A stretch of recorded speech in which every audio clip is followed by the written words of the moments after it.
सो हाय दोस्तों, कैसे हैं? मैं देवेंद्र अग्रवाल। दोस्तों, मैंने आज इस वीडियो में 3P3D जो कि ट्रिपल पोल ट्रिपल थ्रो होता है उसको पूरी तरीके से एक्सप्लेन किया है, कैसे काम करता है, उसकी वर्किंग, उसके फंडामेंटल, उसको बाईपास कैसे कर सकते हैं, 5G मॉडल्स में कहाँ कहाँ से इसमें प्रॉब्लम आती है, कहाँ वोल्टेज चेक करना है, कितने लैग का होता है, कैसा दिखता है, लेआउट में कैसा दिखेगा, बिटमैप में कैसा दिखेगा, कितने पैड का होगा, सब कुछ बताया है। कैसे बाईपास करना है, नहीं करना तो क्या करना है, और किस तरह से जोड़ा रहता है, और किस किस तरीके से ये स्विचिंग करेगा।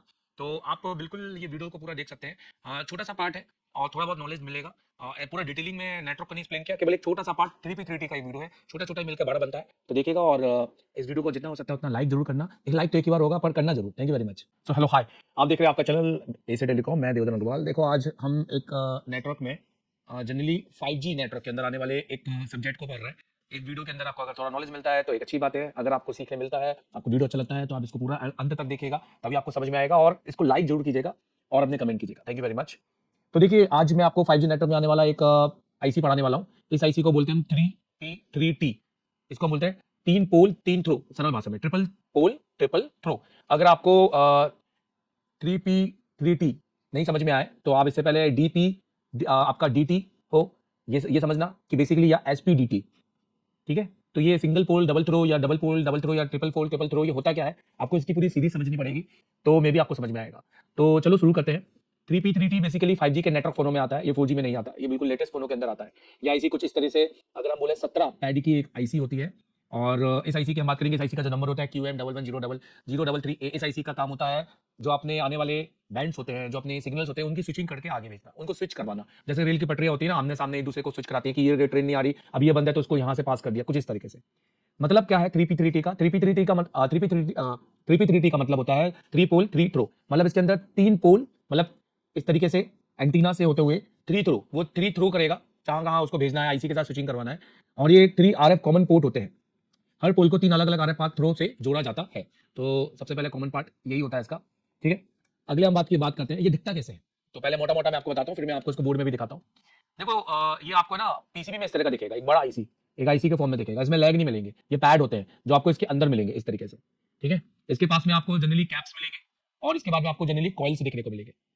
अब इसका लेआउट इस तरह का होगा। इसका लेआउट आपको ऐसा दिखाएगा। अगर आप लेआउट में देखोगे, इसको यू से दिखाते हैं, एफएल से नहीं दिखाते, एस से दिखाते। इसको एस से दिखाना चाहिए, पर इसको आईसीओ के फॉर्म में दिखाया, इसको यू से दिखाते हैं। और जब बिटमैप खोलोगे तो बिटमैप में आपको कुछ इस तरह का देखने को मिलेगा, जिसमें आपका नोज कट पॉइंट यहाँ से एंटी क्लॉकवाइज में 1 2 3 4 5 टोटल यहाँ तक 16 लैग, और 16 के बाद यहाँ पर ये आ गया 17 जो कॉमन है बीच का।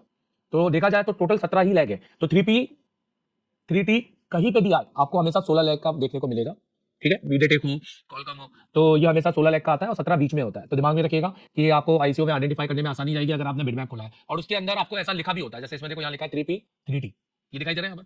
और नहीं दिखाई दे रहा तो भी यहाँ पर कई बार नेट लिखा होता है ना, तो भी हमें फिर अपना दिमाग लगाना पड़ता है, एक्सपीरियंस लगाना पड़ता है किस तरीके से काम करता है। तो पीसीबी में कुछ इस तरह का दिखाई देगा। लेआउट में मैंने आपको बता दिया है, और बिटमैप के भी आपकी जानकारी हो गई है। ठीक है, अब यहां पर अगर हम बात करेंगे इंपॉर्टेंस, काम क्या करता है। तो सबसे पहले ना, इस आईसी का नंबर, इस आईसी को हम ये भी बोल सकते हैं, जैसे यहाँ पर MX, ये देखो MXD8539H 3P3T आईसी, आप इसको गूगल में सर्च कर सकते हैं। QM111033 भी एक आईसी का नाम है। और S0408 इसका लेआउट नंबर आप कह सकते हैं, है ना, इसका लेआउट नंबर आप कह सकते हो। तो जनरली इसको यू से या एस से आपको डिफाइन किया जाता है। या तो इस पर यू लिखा होगा U0401, या तो इस पर एस लिखा होगा S0401। ठीक है, तो देखो 3P मतलब 3 पोल, 3 अलग अलग RF common port signal line होती है। जैसे देखो 1 2 3। ठीक है, कई ये हो सकती है हाई बैंड, ये हो सकती है DRX, ये होती है TRX लो बैंड, अलग अलग। ये TRX हाई बैंड, ये DRX का होगा लो बैंड, और ये TRX। तो ये तीनों को ना अलग अलग स्विच करवाना होता है, जैसे हाई लो मिड। अब तीनों को एक साथ नहीं भेज सकते ना, तो तीनों को अलग अलग भेजना होता है, इसलिए इसको बोलते हैं 3 पोल 3 थ्रो। हर पोल को 3 अलग अलग पाथ में कनेक्ट किया जाता है। यानी एक ही आईसी में 3x3 की स्विचिंग होती है। 3x3 स्विचिंग आप समझते हैं ना, एक ही आईसी में 3x3 स्विचिंग मैट्रिक्स के हिसाब से काम करता है। जैसे कई बार अभी मान लो ये यहाँ पर इसको, इसकी स्विचिंग यहाँ पे होनी है, पर ये पाथ बंद है। ठीक है, ये रिसीविंग नहीं हो रहा, तो जो रिसीविंग हो रहा है ना, वो उसकी स्विचिंग यहाँ पर कर देगा। तो ये बेसिकली एक लॉजिक लो और लॉजिक हाई के रेंज में काम करता है। ठीक है, अब इसको और समझते हैं मोबाइल में क्यों जरूरी है, मोबाइल में इसका काम क्या है। देखो, सबसे पहले ना, मॉडर्न स्मार्टफोन में मल्टी बैंड्स होते हैं, मल्टी एंटीना सिस्टम होते हैं। जो 5G होता है ना, उसके अंदर मल्टी बैंड्स होते हैं। भाई बहुत सारे बैंड होते हैं, बैंड 1, बैंड 3, बैंड 5, फिर बैंड N77, बैंड N78, बहुत सारे मल्टी बैंड्स होते हैं, और मल्टी एंटीनास होते हैं। अब आपने देखा 5G के अंदर एंटीनास बहुत सारे दिए, बहुत सारे कंफ्यूजन की बात है, इतने एंटीनास कर क्या रहे हैं। तो वो जनरली मेन एंटीना तो RS TRX हो गया, जो रिसीविंग ट्रांसमिटिंग दोनों कर रहे हैं, पर बाकी सारे एंटीनास रिसीविंग करने का काम कर रहे हैं। एक तरीके से मजबूत कर रहे हैं सिग्नल को, ठीक है।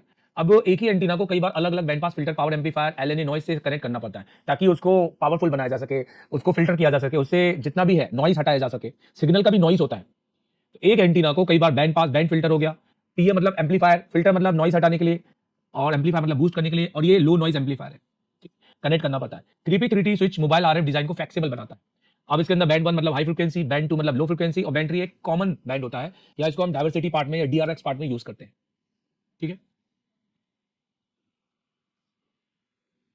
अब प्रॉब्लम क्या क्या आ सकता है, देखो नो नेटवर्क का आना, वीक सिग्नल आना, सबसे इंपॉर्टेंट है लो सिग्नल, आपको या लो सिग्नल आ रहे हैं, या आपको आ रहा है अप डाउन आ रहा है, लो सिग्नल आ रहा है या आपको अप डाउन आ रहा है, तो ये सारी जो ज्यादातर आते हैं, जैसे इमरजेंसी आ रहा है। अब मान लो आपको इमरजेंसी आ रहा है, समझो, तो इमरजेंसी के अंदर आप कहाँ काम करोगे, आपको तो पता ही नहीं होगा। तो इमरजेंसी के अंदर हमेशा एंटीना लाइन से शुरू करते हैं, एंटीना लाइन को चेक किया जाता है, उसकी लाइन पे लगे जितने भी स्विच होते हैं, स्विच आईसिया, और ये स्विच आईसी को हम बोलते हैं आरएफ स्विच आईसिया, आरएफ स्विच आईसिया। अब ये आईसिया पहले डीपीडीटी ऐसे नहीं रही, अब इसके अंदर आप देखो एचडीएससीएल का डाटा आ चुका है, एक तरह से ये ट्यूनर आईसी बन चुकी है, बट ट्यूनर आईसी खाली सिर्फ एचडीएससीएल का डाटा रहता है, उसके साथ एंटीनास आगे की ओर जुड़े नहीं होते हैं, एंटीना जुड़े होते हैं पर वो इस तरह से नहीं रहते कंबाइन में कि वो आपके आरएफ एंटीना के साथ में जाकर आपके 2G पीएफओ में एंटर कर रहे हैं। ट्यूनर आईसिया जनरली बेसिकली एक तरह से एंटीना सिग्नल्स के लिए होती है ताकि उसको और स्ट्रॉन्ग कर सके, सिग्नल्स को और स्ट्रॉन्ग कर सके, और एचडीएससीएल उसको कमांड से चलाता है। तो कंट्रोल लाइन वीआईओ इसको क्या करता है, कंट्रोल लाइन पे सही वोल्टेज नहीं है, जैसे क्या क्या फॉल्ट हो सकता है, जैसे मान लो नो नेटवर्क आया, वी सिग्नल आया, तो क्या फॉल्ट होगा, इस आईसी के अंदर आरएफ पार्ट, मतलब ये जो आरएफ का है, इसकी लाइन के बीच में कॉइल्स होते हैं, ये कॉइल्स ओपन हो गई, ओएल आ रहा है यहाँ पर, ठीक है। आईसी से यहां तक तो बीप है, पर यहां पर कोई बीप नहीं है, तो ये हो गया, या सोल्डरिंग क्रैक, पैड डैमेज, इसका पैड ही डैमेज हो गया, या इसके अंदर वाटर डैमेज हो गया, या इसके अंदर वाटर डैमेज हो गया, क्योंकि यहाँ पर अगर वाटर डैमेज हो जाएगा ना तो आईसी के अंदर कचरा आ जाएगा, तरह से रस्टिंग आ जाएगी, तो अगर इसको कुछ पास भी करवाना होगा तो वो नहीं करेगा, आपको आईसी निकाल कर रिवोल्व करनी पड़ेगी, एक बार क्लीन करना पड़ेगा, पैड क्लीन करना पड़ेगा, हो सकता है पैड ही आपका लूज हो गया हो, निकल गया हो। कंट्रोल लाइन वीआईओ कंट्रोल पिन होती है जिसपे वोल्टेज नहीं आ रहा, अब जैसे 4 नंबर की पिन पे अगर मान लो आपको वोल्टेज ही नहीं आ रहा, ठीक, आपको वोल्टेज ही नहीं आ रहा, तो आपका ये आईसी काम ही नहीं करेगा, काम करना बंद कर देगा। तो आपको ये भी चेक करना है कि इस पर भैया 1.8 वोल्टेज, इस पर 1.8 आता है, डीपीडीटी की बात करें तो उस पर 2.8 आता है, इस पर 1.8 आता है। सोल्यूशन क्या है, आईसी के पास पहले, सबसे पहले तो हमेशा ये वोल्टेज चेक करो, हमेशा ध्यान रखना, अगर आपको 3P3T आया है तो आपको आईसी के पास एक 1.8 वोल्टेज चेक करना ही करना है, नहीं मिले तो आपको कहीं से भी उठाकर दे देना है, बाईपास करो। Control pin SCL SC data, फिर आप इसको है ना डीएसओ से चेक कर सकते हो कि इसका क्लॉक और डाटा का फ्रीक्वेंसी बन रहा है कि नहीं बन रहा है, अगर डीएसओ नहीं है तो आप इसका जीआर चेक कर लो, आईसी को निकालो, आईसी को निकालकर इसका जीआर चेक करो, और ये जीआर आना चाहिए 300 से 800 के अंदर, दोनों के, और दोनों का जीआर लगभग सेम होना चाहिए, जैसे इसका जीआर 450 आया तो इसका भी आपका 450 या 451 या 52 इस तरह से आना चाहिए, ठीक है। रीसोल्डिंग, रिबोलिंग करो भाई, अगर सब कुछ सही है तो आईसी को रिबोल कर लो, चेंज करो आईसी को, क्योंकि भैया आईसी खराब हो सकती है, हीट हो सकती है, इंटरनली सर्किट डैमेज हो सकता है, और आरएफ पार्ट शॉर्ट या ओपन हो सकता है, ये पार्ट शॉर्ट हो गया हो ग्राउंड के साथ, भाई किसी ने यहाँ पे कॉइल लगाओ, कॉइल में जंपर मार दिया हो, या कोई यहाँ पे कैपेसिटर लगाओ, आपका कैपेसिटर निकल गया हो, हालांकि पैरेलल से कोई मतलब नहीं है क्योंकि ये फिल्ट्रेशन के लिए होता है, पर सीरीज में कैपेसिटर निकल जाए तो समझ लो ये जो पाथ है, ये पाथ क्या हो जाएगा, ओपन हो जाएगा। अब और क्या क्या समस्या आ सकती है, नेटवर्क में केवल एक ही बैंड काम करता है, मान लो जैसे आपके पास में एयरटेल है, आप आए बोले सर मेरा जियो चलता है, एयरटेल नहीं चलता, या मेरा 4G आ रहा है, मेरा 2G आ रहा है पर 4G नहीं आ रहा, समझ रहे मेरी बात, बैंड सेलेक्ट गलत, मतलब बहुत सारी चीज है, बैंड सेलेक्ट गलत जा रहा है, स्पेसिफाई बैंड, क्या क्या करना है, स्पेसिफाई बैंड, फिल्टर आईसी और आउटपुट की कनेक्टिविटी, मतलब आपको ये पाथ ही चेक करना है, इस मामले में ये पाथ और आईसी के वोल्टेज ये वाले 1.8 और एचडीएसएल का जीआर, और control signal trace from trans receiver check करें, पाथ ओपन हो गया तो आईसी रिप्लेस करें, बहुत ईमानदारी से जब समझना, एचडीएसएल अगर ये लाइन ओपन हो जाएगी, मे बी ये 1.8 वोल्टेज भी अगर मान लो नहीं आया तो आपका फोन के अंदर रेडियो ऑफ हो सकता है, आपका फोन पूरी तरीके से नो सर्विस में चला जाएगा, समझ में आ रहा है मेरी बात। अब फॉल्ट्स एंड सोल्यूशन की बात करें तो high power and call drop, भाई कॉल ड्रॉप, सिग्नल कट, आप कस्टमर आया बोला सर कॉल लगाता हूं, कॉल बीच में कट जाता है, तो आपने 3P3T पर काम करना है, वही सेम चीज, वोल्टेज एचडीएसएल और इसका पाथ लाइन चेक करना है, ग्राउंड प्रॉपर्ली सोल्डेड, ये भी चेक करना है कि ग्राउंड इसका प्रॉपर सोल्ड है कि नहीं है, क्योंकि ग्राउंड नहीं मिलेगा तो आईसी प्रोटोकॉल फंडामेंटल पूरा नहीं होगा ना आईसी, और ग्राउंड कनेक्शन प्रॉपर्ली सोल्ड, और लीकेज ज्यादा है तो आईसी को रिप्लेस कर, अगर आपको लग रहा है कि जीआर में कुछ ऊपर नीचे है, बहुत लो आ रहा है बहुत हाई आ रहा है, तो आपने इस आईसी को क्या मान लेना है, लीकेज, ठीक है।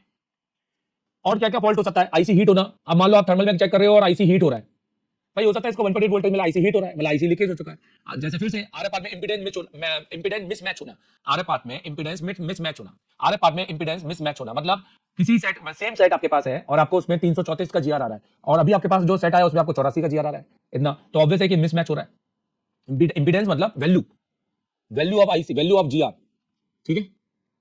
वीडीडी लाइन पे करंट ड्रॉ चेक करें, शॉर्ट मिले तो आईसी चेंज करें। और क्या क्या हो सकता है, cross connection, Ron band select, internal switching latch नहीं हो रहा है, कंट्रोल डाटा करप्ट, ठीक है। सोल्यूशन क्या है, एसडीएससीएल वीआईओ चेक करें, software band select table verify करें और आईसी को रिप्लेस करें फॉर अगर लैच फेल हो रहा हो तो। और क्या आ रहा है, जैसे छोटे फॉल्ट, रीसोल्डरिंग, बहुत छोटे छोटे फॉल्ट, भैया आईसी टूट जाती है, कंट्रोल लाइन आपकी मिस हो गई, वोल्टेज आना बंद हो गया, ठीक है। और बड़े फॉल्ट है, आईसी खराब हो गई, हमने आईसी को चेंज कर लेना है। अब ये सर्किट काम कैसे करता है, अगर मैं सर्किट में पहले मैं यहां से बढ़ा दूं तो देखो ये इस तरह का आईसी का आपका सर्किट है, पहले इसमें देख लो, फिर मैं आपको डायग्राम में भी दिखाता हूं, मेन ओरिजिनल ओजी डायग्राम में, ठीक है। तो यहां पर ना ये 3T आईसी है, देखो 3 आरएफ, ये 1 2 3, और यहां से ये 1 2 3। आप यहां पर देख रहे हो इन, यहां देख रहे हो आउट, ये आपकी सारी टीआरएक्स लाइन है, ये बीच वाली लाइन आपकी आरएक्स है, और एक लाइन आपकी जो जुड़ रही है वो एक दूसरी 3P3T से कनेक्ट हो रही है। अब वो क्या रहा है कि आपका पहले एक एंटीना जुड़ा हुआ है, उस एंटीने से आपको एक फिल्टर लगाया गया इन्होंने, ठीक है। यहां से हाई बैंड पास हो रहा है, और हाई बैंड पास होकर सबसे पहले 3P3T के अंदर आ रहा है, ये इसकी स्विचिंग कर दे रहा है, स्विचिंग करके ये इसको भेज दे रहा है 2G 3G 4G PFO के अंदर। सेम ऐसे ही इसी का लो बैंड यहां से कनेक्ट हो रहा है, जो सिर्फ रिसीविंग कर रहा है, समझ रहे। और इस बार जो रिसीविंग हो रही है वो सिर्फ डीआरएक्स की हो रही है, यहां से इसकी स्विचिंग हो रही है, और ये जा रहा है आपके कौन से आईसी के अंदर, डीआरएक्स आईसी के अंदर कनेक्ट हो रहा है। और ये तीसरा वाला एक और 3P3T से कनेक्टेड है, जिसका सेम पॉइंट जो स्विचिंग के साथ है वो इसी के साथ में यहां पर रिटर्न कर रहा है, इस तरह बाय डायरेक्शनल वे बना रहा है। तो इस तरीके से ये आईसी काम कर रही है, आपको सिर्फ इसकी लाइनों को चेक करना है पूरी तरीके से, ठीक है। अब ये यहां पर मैं आपको थोड़ा सा एक्सप्लेन करना चाहता हूं, जैसे देखो इस आईसी के अंदर 2 नंबर पे ये जो मैंने निकाला ना, ये मैंने रेडमी के note 12 5G note 12 pro 5G के सेट से निकाला है। और ये जनरली जितनी भी आएंगी ना, आपको हमेशा ध्यान रखना 17 पिन की आएंगी, 16 इधर 17 इधर, ये नोज का पॉइंट है। 2 नंबर से देखिए एंटीना जो high band, antenna mid antenna medium high band, दिख रहा है ना, टीआरएस ट्रांसमिटिंग 3P3, तो इस कॉइल के माध्यम से आ जा रहा है। सबसे पहले आपको देखना है कि यहां से यहां और यहां से यहां तक का बीप आ रहा है कि नहीं आ रहा है। फिर ये आईसी क्या करेगी, इसको 12 नंबर से स्विच करवाएगी, और इसको 3P3T से कहां भेजेगी, मिड हाई बैंड टीआरएक्स आपकी 2G 3G PFO के एंटीना पर, इस तरीके से। और ये बाय डायरेक्शनल वे है। सेम 4 नंबर पे ये देखो एक और एफएल लगा हुआ है, मतलब एक फिल्टर, ये फिल्टर है, यहां से लो बैंड जा रहा है, सीरीज में कैप्स लगा है, मतलब यहां पे एलसी सर्किट काम कर रहा है, और पैरेलल में आपका कॉइल लगा हुआ है। मतलब आपको पहले यहां से यहां तक का कनेक्टिविटी, फिर यहां से यहां तक का कनेक्टिविटी चेक करना है, फिर उसके बाद 10 नंबर से इसकी स्विचिंग हो रही है, और कॉइल के माध्यम से ये डीआरएक्स आईसी के अंदर एंटर कर रहा है। आप यहां पर इस आईसी को निकाल कर पूरा जीआर चेक कर सकते हैं डीआरएक्स का, ये आना चाहिए 300 से 800, और इसके 14 नंबर पे आपको वोल्टेज मिल रहा है जो हमेशा मिलेंगे, और 15 और 16 नंबर पे आपको जीआर मिलना चाहिए। और ये जीआर आपको किसका चाहिए, सीपीयू का। आपको ये भी इंश्योर करना है कि इसके बीच में कोई और आईसी कनेक्टेड है कि नहीं है, जनरली वो एक आईसी कनेक्टेड मिलेगी आपको, एक पीएफओ आपको देखने को मिलेगा इसके अंदर। और इसके अंदर खास 6 नंबर से देखिए यहां से एक लाइन कनेक्ट हो रही है, जो एक और 3P3T में कनेक्ट कर रहे हैं, और इसका जो स्विचिंग वाला पार्ट है वो वापस रिटर्न कर रहा है 8 नंबर की पिन के साथ। मतलब ये दोनों 3P3T एक दूसरे से कनेक्टेड है, ये लिखा भी है 1 2 1 2 3P3T, दिख रहा है यहाँ पर। देखो इस आईसी का ना बाईपास नहीं है, पहले बता दो। आप सोच रहे सर इसको हटा के काम नहीं कर सकते, इस आईसी पर हमेशा कितना वोल्टेज आते रहना चाहिए, बहुत जरूरी है, नहीं तो रेडियो ऑफ हो जाएगा। मैंने बोला जब तक ये तीनों लाइन ओपन नहीं है आपका रेडियो ऑफ हो जाएगा। हाँ, अब ये कर सकते हैं कि आप एक काम कर सकते हैं, ठीक है, इससे पर नेटवर्क में आपको ग्लिच देखने को मिलेगा। आप 5 नंबर का जंपर सीधे इस कॉइल के साथ लगा सकते हैं, तो ये डायरेक्ट बाईपास हो जाएगा। आपके नेटवर्क आ सकता है पर लो अप डाउन कुछ भी आएगा, मतलब बहुत सारी उसमें प्रॉब्लम आएंगे, पर नेटवर्क आ जाएगा। आपको ये नंबर का जंपर सीधे यहां से ये वाले कॉइल से, ये वाला ये कैपेसिटर का जंपर सीधे इस कॉइल से, समझ में आया। ये 2 जंपर आप अप्लाई कर सकते हैं। तो मैंने आपको एक बाईपास बताया है, पर ये भी बताया है कि ये टेम्पररी बाईपास है। आईसी को निकालोगे तो रेडियो ऑफ होगा होगा होगा 100%, क्योंकि इसके अंदर क्या आ रहा है, एचडीएसएल। ये क्या है, ये आपका एक फिल्टर है। अब इसी फिल्टर से एंटीना ये कनेक्टेड है, ये वाला, ठीक है। मैं आपको दिखाता हूं अभी बिटमैप से भी। यहां से ये एक 3 तरह की लाइनें हैं, कॉमन, लो, हाई। हाई यहां से पास हो रही है, सीरीज में कैप्स लगा, एक एलसी कनेक्शन बन रहा है, antenna 3 medium high band RX 3P3T, दिख रहा है। यही लाइन आगे जाकर देखो ये वाली लाइन नहीं पढ़ेंगे, क्यों, क्योंकि इसके अंदर अलग लाइन जुड़ गई है, हमें सिर्फ वो वाली पढ़ना है जिसमें केवल इतनी लाइन हो। सच ये सबको करता है, ये देखो, ठीक है। ये और ये जो छोटा आईसी लगा ना, ये डीपीडीटी है, और इसके बाद ये एक और एफएल है, ठीक है। अब इस एफएल से 3 फ्रिक्वेंसी पास हो रही है, हाई, लो बैंड और कॉमन, जिसमें कॉमन में आपका लो मिड हाई तीनों है, लो बैंड में आपका ये लो बैंड है खाली, और हाई बैंड में आपका मिड और हाई 2 है। फिर ये लाइन सीधा आपको देखो कहां जा रहा है, 3P3T लिखा हुआ है, ठीक है। और देखो ये आ गया आपका RF स्विच, 3 RF इन 3 RF मतलब 3P 3T, तो 1 से 1 स्विच हो रहा है और ये जा रहा है, ये देखिए 3P 3T RF into mid high band TRX, और ये जा रहा है सीधा, ये देखो यहां से इस कॉइल से होते हुए इसके एंटीना पर, और ये आपका जो आईसी है ये आपका 2G 3G और 4G PFO है, 2G भी है, देखो 2G भी है, 3G और 4G PFO है, बाकी इसके पास 3G के सिग्नल है, और ये सारे आपके बैंड वाले हैं, देखो बी, कोई भी एन नहीं है, इसलिए आपको 5G नहीं बोलेगा। अगर इसके अंदर बी होता, और ये आपका देखो ये रिसीवर है, जैसे PF होता है 2G PFO, PRX, देखो PRX लिखा हुआ है, ठीक है, रिसीवर PFO FEM IC है, ये देखिए सब में PRX ये करके, ये देखो ये इसके बैंड में जाएगा, ये देखो ये डुप्लेक्सर हो गया, फिर उसके बाद ये आपका आपके RF सेक्शन में एंटर करेगा, ठीक है। तो जनरली इसको बिटमैप से दिखाओ, ये देखिए जैसे देखिए ये सबसे पहले एंटीना यहाँ चला, फिर एंटीना जाकर सबसे पहले ये आपके ये FL में आया, इस FL में 5 नंबर से हाई बैंड निकला, जो आपके ये 3P 3T में आए, देखो कौन से नंबर के, 2 नंबर के, देखिए ये देखो 2 नंबर के, और 5 से निकला वो किस पे है, 2 नंबर के, और यहां से कहां से निकलेगा, 12 नंबर से निकलेगा, 12 नंबर से निकलेगा ऊपर से, और सीधा आपके इस बड़े वाले PFO में जाएगा इधर, ये देखो, और कौन से ने यहाँ पर एंटीना पर आएगा,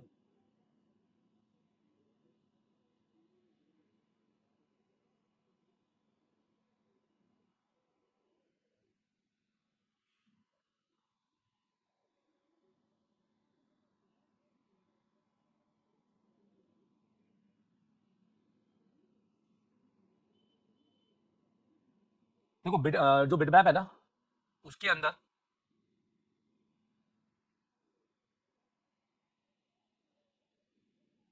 यहां से जो निकाला है इस FL से, देखो उन्होंने लो वाला दिखाया है, लो, हाई वाला नहीं दिखाया, और ये हाई इस 3P 3T से होते हुए इस वाले PFO में आएगा, इस वाले में नहीं आएगा, ठीक है। तो ये जो बैंड लगा हुआ है ये आपका 3G और 4G वाला है, और ये जो बैंड लगा है ये आपका 2G वाला है, 2 PFO यूज किए गए इन्होंने। तो बोर्नियो पूरा बिटमैप तो बोर्नियो तो कभी पूरा चीज दिखाएगा नहीं, अगर बोर्नियो ये वाली लाइन यूज करता, देखो उन्होंने कौन सा यूज किया, 8 नंबर, ठीक है, 8 नंबर यूज किया है उन्होंने, कौन सा आईसी का, ये वाला आईसी का, ये देखो ये 8 नंबर लो बैंड, ये देखो LX, सीधे वो डबल देखो DPDT में जाएगा, इसको मैं आगे पढ़ाऊंगा, और यहां से स्विच हो जाएगा और सीधे आपकी आईसी के अंदर एंटर करेगा, ये लो band PMID 2G PFO, 2G 3G 4G तीनों बोल लो यार इसको, यहाँ पर 2 नंबर पे एंटीना आ रहा है, क्योंकि देखो इसमें 2G भी है, 3G 4G, और इसमें लो बैंड मिड बैंड है, इस तरह से तुम इसको 2G PFO बोलेंगे। इसमें बैंड भी देखो तो B8 B12 B13 ये सारे हैं, बैंड भी बड़े नहीं है इसके अंदर, B40 बड़े बैंड नहीं है, तो हम इसको 2G PFO ही बोलेंगे, ये इसका 2G PFO है, समझो, ठीक है। तो कुछ इस तरीके से काम करता है, मैं आपको बता दूं, आपको अगर जंपर मारना है तो कैसे मारेंगे, ठीक है, मैं जंपर आपको एक बार एक्सप्लेन कर देता हूं। अगर आपको जंपर लेना है तो आप पहली बात तो यहाँ पर आपको क्या क्या चेक करना है, यहाँ पर आपको 1.8 वोल्टेज चेक करना है, ये देखो इस कैपेसिटर पे ये 1.8, दूसरा आपको HDACL चेक करना है इन 2 लाइन पर, ये RF के अंदर जा रहा है, अच्छा ये CPU के अंदर नहीं है, RF के अंदर जाएगा, क्योंकि लेटेस्ट फोनों के अंदर मैंने लिखा भी है, देखो RF IC CPU में नहीं जाता, RF के अंदर जाता है, और RF से फिर एक HDACL CPU के अंदर जाएगा, जो सबसे मेन HDACL हो, ठीक है, उससे आपका रेडियो ऑफ हो जाएगा। तो आपको सबसे पहले यहाँ पर, और चाहिए कहाँ कहाँ जा रहा है, इसके अलावा देखो एक IC में और जा रहा है, इस IC में लिख रहे हैं यहाँ पर। तो आपको तीन चीजें पहले कर लेनी है। 1.8 अगर आपका लो सिग्नल है, इमरजेंसी है, 3P 3T पर हमेशा अगर जैसे आपका लो सिग्नल आए, आपका इमरजेंसी आए, 5G सेटों के अंदर इमरजेंसी पे आए, तो आपको सबसे पहले ये 3P 3T ही चेक करना है। सबसे पहले तो ये आपका फिल्टर चेक करना है, लो और हाई दोनों के पाथ चेक करने हैं, इस IC का 1.8 चेक करना है, HDACL चेक करना है, फिर आप चाहें तो यहाँ से उठाकर सीधा यहाँ पर भी एक जंपर लगा सकते हैं, तो ये एक तरह का डायरेक्ट बाईपास हो जाएगा।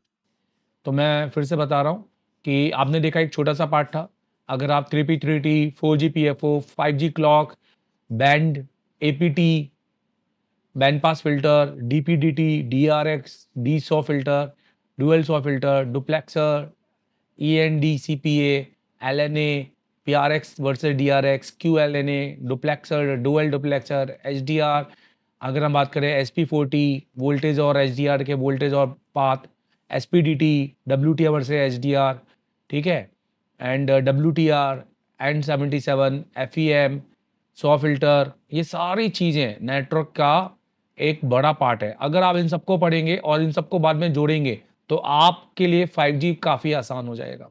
5G को कभी भी पूरा एक साथ पढ़ेंगे तो आपको कभी समझ में नहीं आएगा। आपको हर आईसी की छोटी-छोटी डिटेलिंग मिलती रहनी चाहिए। तो ये आपको मिलने वाली है मेरे एप्लीकेशन के अंदर।